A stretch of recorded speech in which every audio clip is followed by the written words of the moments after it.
It's been a long, difficult climb up this tower, but we're finally here. And yes, this is going to be a post-commentary video because you've seen the final boss. That fight is way too difficult and way too long for me to even try and talk over it, so this is probably the only way that I was going to possibly do it.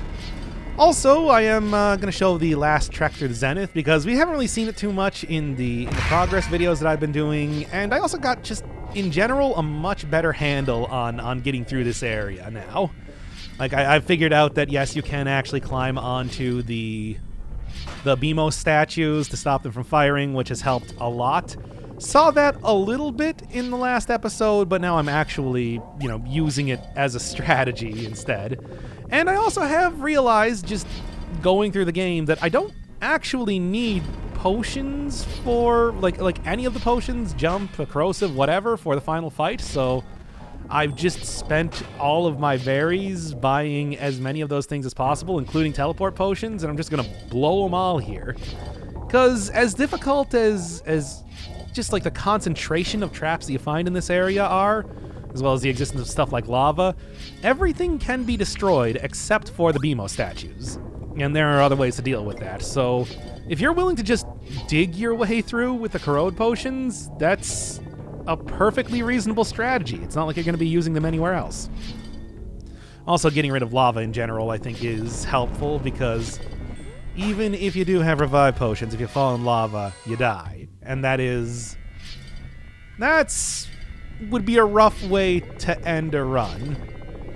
I mean, even if it's just you didn't accidentally fall in lava, but you just got hit by one of the guillotines or something, and then fall into lava afterwards, it's like that's still a game over regardless of the revives you got. So yeah, just planning that out I think is important. Aside from that, speaking of the guillotines, those things are still... I didn't mean to throw that there, I meant to throw it upwards. Yeah, there we go.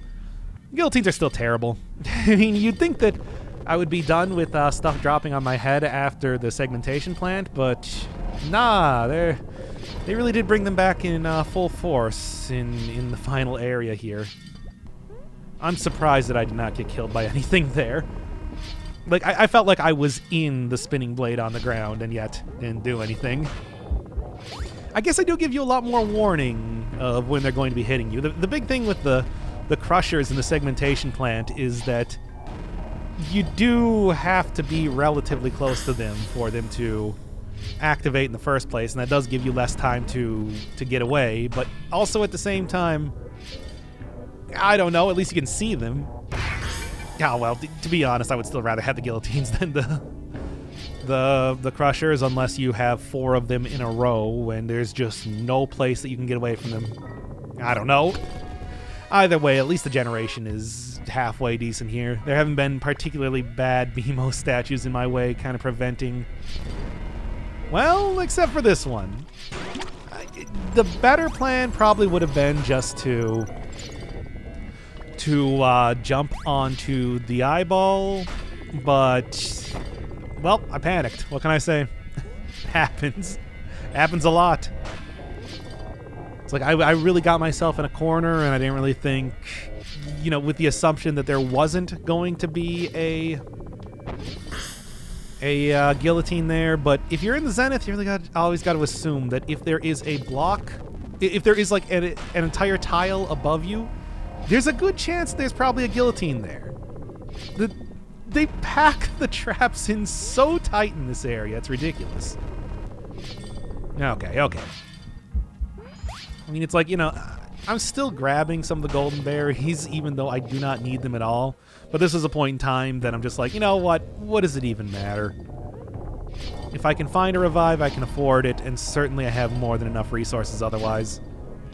I mean, you can see that, you can see the experience I got going through the tower really coming out here with just the amount of potions that I have right now.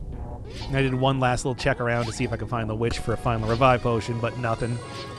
And at this point, I'm getting like 40 plus berries. I'm dying significantly less. It's going pretty good when I actually manage to get here.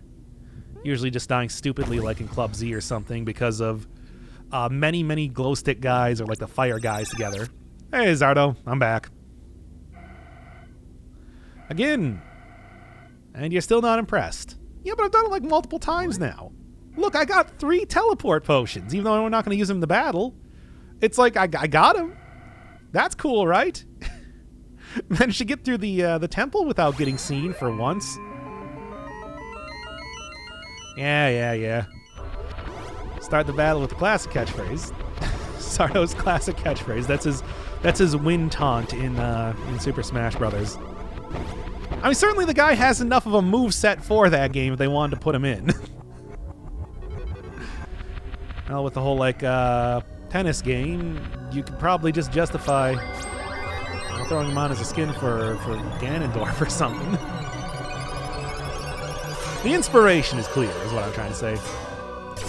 And I don't know if I ever showed that last time, but it's just question mark sword. I don't know. I'll say this, Zardo definitely plays tennis a lot better than Ganon ever did. Not here, but in all the subsequent phases, that was the thing that was killing me the most. Alright, let's do this.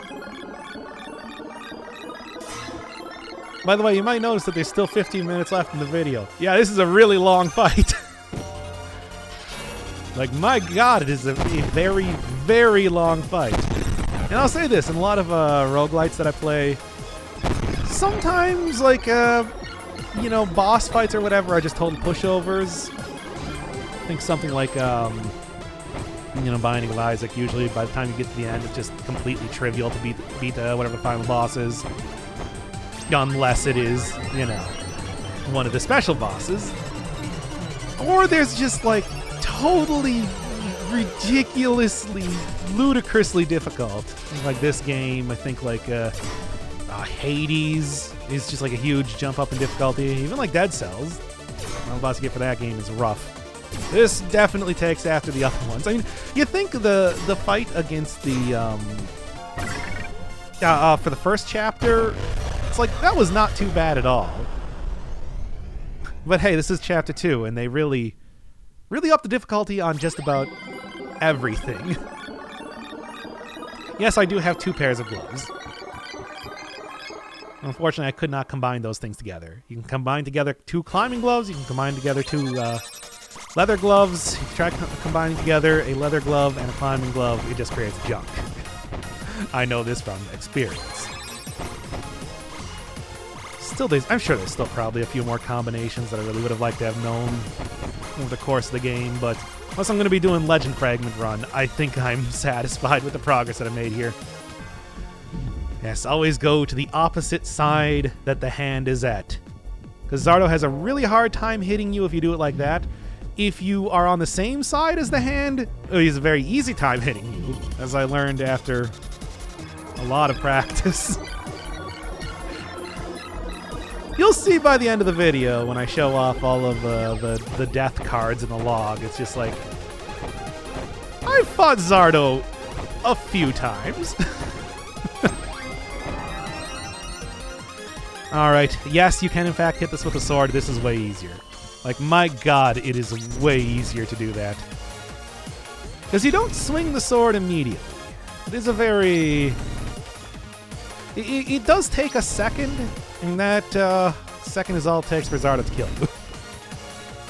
Oh, and if you're wondering, you can't accidentally throw the sword off the edge or anything like that. It automatically floats back to you wherever it is. So you can't accidentally soft lock yourself from the fight, which is good, because there is a certain move that Zardo has coming up here that you otherwise could very easily do that if you die during the course of it. You'll see what I mean. Alright, and here's where it gets serious. Now, I'm being real with you. This is the hardest move for me to deal with. Like, timing the slight delay on the sword with just how fast this ball starts going after a couple phases here is... It's rough. And I'm not entirely sure if standing back a little bit farther makes any difference. I, up until this point, had been doing it from the middle or so, but... Hey, I mean, this is a winning run, so I guess this is probably the strategy, right? Well, I got lucky. I don't know. Maybe the skill is just really becoming apparent here. Okay. Yeah, it gets to the point where it's like you can't even wait for Zardo to hit the ball before hitting it back. And that timing is weird. Here we go, baby. Yeah, he goes full on Muya from Environmental Station Alpha. Don't go too fast or too slow. Because, yeah. That's an embarrassing death. In fact, it's like literally called a disappointing way to die in the death card, as you'll see. Because, yeah, of course I died to this guy on this phase. That's not my proudest moment. Oh, by the way, there's also not a unique death card for dying to the lava in this arena, despite the fact it's purple. Yeah, I fought this guy a few times. Well, once you have everything lined up, it's not too difficult to go through, but it's like I said, you don't want to go too fast or too slow in those things. And he switches it up, and it's like you can see my hesitation, because like if I died from accidentally misaligning this from trying to go too fast, it's like, oh god. Well, throw it on the pile with the rest of the embarrassing deaths, I guess, but you know. By the way, if you fail at doing the tennis part, you don't actually die. The ball explodes into a bunch of homing bolts, like that one phase that he did where he fired out 4 of them from his fingers, but you do have to do the entire phase over again. Yeah. It's like, it's recoverable, but for a fight that's already 10 minutes long, it's like having to redo that is rough. Let's get up to the second to the top layer of that. It gives you plenty of time to like prepare for it, but first time you see this might get you. Didn't give me, of all the embarrassing deaths I had against this guy, that one was not one of them. Also, again, speaking about not going too fast or too slow, oh man, I couldn't even imagine accidentally launching myself into the lava there. It is nice to see a little bit of a comeback, especially a resprited version of the Zardo Land cannons. It's still a weird place for it to return. Also, yeah, no, it ain't over. Oh, you thought that was it? Oh, you thought you did the big cool Muya dodge around there? Nah. He does all of his attacks faster and also new ones.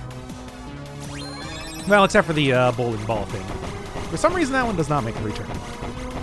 I mean, it's not too difficult to go through as long as you're using the item jump.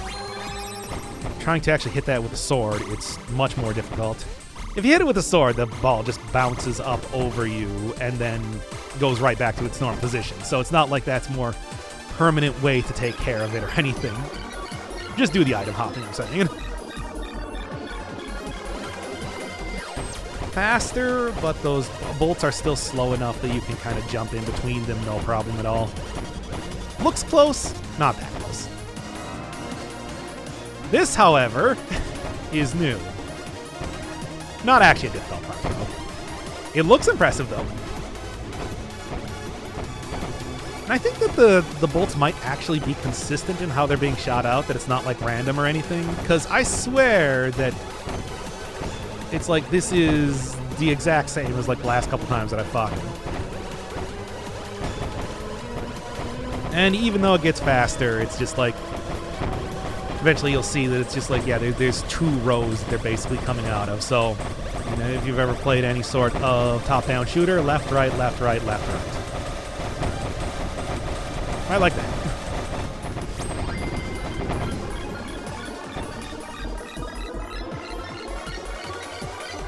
And then one more of this phase. Not even the homing bolts, but they are much faster. Let's said, I mean, certainly with the whole tennis portion, I've gotten a lot of experience on the timing for the sword swing. Yeah, I guess that's the other one that he doesn't bring back, the homing bolts. Oh well, that's not asking for this fight to be any longer, I'll say that.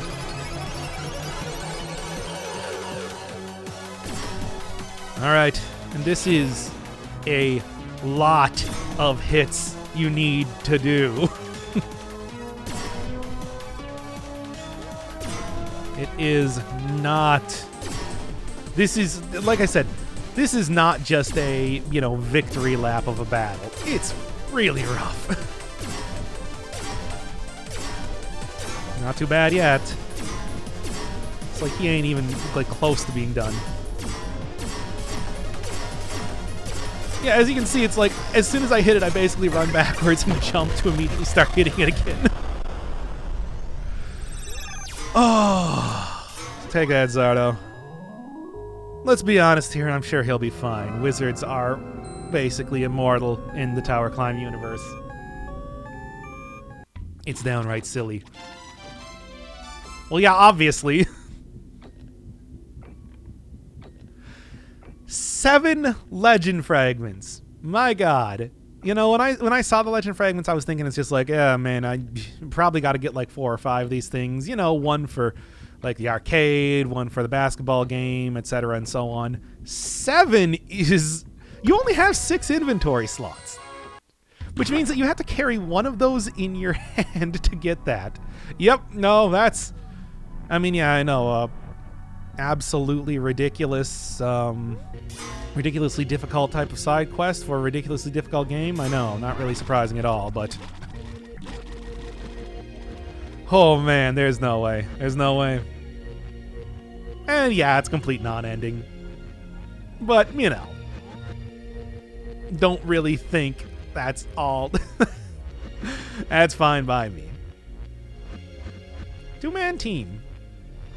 Didn't realize it was that small exactly. It's a very, very good game. I really enjoyed this, and as much as I am almost tempted to try the Legend Fragment, it's like, that's so difficult. That's got to be so difficult to do.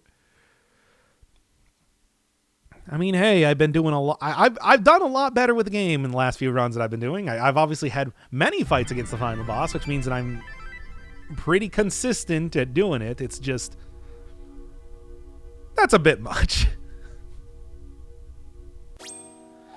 All right, and then it's kind of like a final. Let's go check out the log.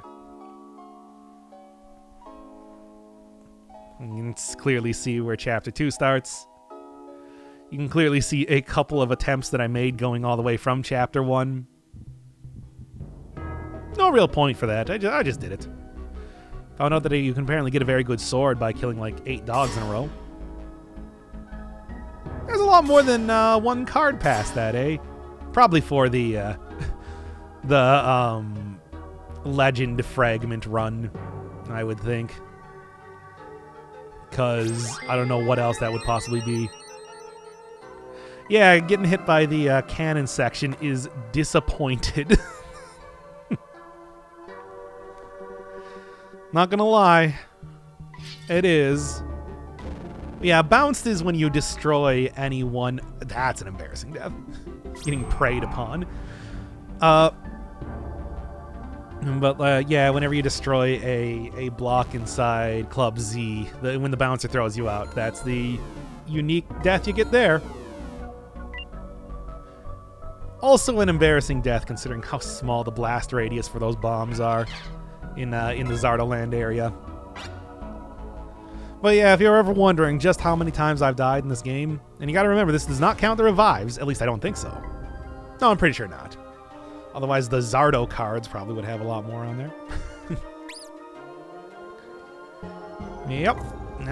Yeah, if you ever want to find out how much I've died, it's like, well, just add them up. There's still so many other ways that I have yet to die here, too. Like, jeez. Like, still didn't even get crushed by Giant Hand for Zardo. Well, anyway, that is TowerClimb. I love this game. It's great. Like, it's really good. It is just so very brutal.